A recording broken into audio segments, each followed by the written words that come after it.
everyone. Today we're going over everything you need to know about floche. I absolutely adore this fiber. I think of this fiber as Floss's, which we've already gone over, sophisticated older sister who lives under a rock, because let's face it, hardly anybody knows about floche, but once you discover it, it is just, if you like floss, you are going to absolutely adore floche.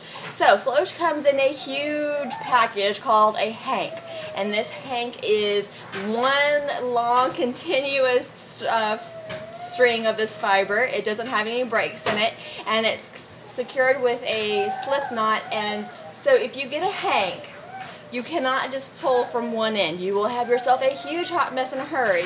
You have to tame this somehow. Some people tame this by braiding it, and I am one of those people, and I have a huge collection of floche braids, which we'll get into in a second. Other people will just kind of cut it up and then just have like a hunk of floche, which isn't my style. I like to have it braided and kind of, it just keeps things tame and organized and all of that. The pros of floche is that it is smooth. I like the smooth texture. It's just a personal preference. There's no right and wrong, but that's a pro to me since I do prefer the smooth texture. And it's a size 16, so it's a little bit bigger than, like, one strand of floche is about like 1.5 times the width of floss, which you will see the difference in that. And that strand is not intended to be divided at all. I mean, technically you could divide it if you want to, but that's not that's not how they've developed it. It is soft, which is a pro, but it's also a little bit of a con.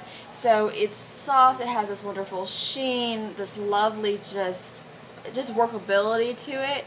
But because it is soft, you want to use shorter lengths of this. So I like to cut it into a length of around 18 inches, and then when I'm using it, and this kind of goes with any fiber that I'm using, so I'll give it a little bit of a twist as I'm using it. As I pull through my fabric, I just give the needle a tiny bit of a twist, and this keeps it, and I'll twist it in the direction like of how all the fibers are wound together, right? That kind of keeps things together, and so it's not unraveling on you as you're doing your embroidery work. Now, that being said, this stuff, even though it's soft, it's surprisingly durable. And I used to say that I wouldn't recommend, doing hand embroidery work or smocking for garments for like the playground or whatever, because I didn't think it was that durable. It is surprisingly durable. My kids have proved me wrong on that. Happily, I am able to say I was wrong about that, because I adore this stuff. It's just a lovely fiber to use. It's absolutely one of my favorite. It takes the cake for me for, smocking, especially shadow work embroidery. It takes the cake for shadow work embroidery because it has that softness to it. It kind of just, I don't know, it has a spreadability that it just looks wonderful. But I've used it for shadow work embroidery, for smocking. When I smock with it, I'll use one strand for like a delicate look. I did a Christmas garment for Daisy, and I had a smocked like Swiss embroidered flounce. And I did one strand of the Blanc color, which is white for any of y'all.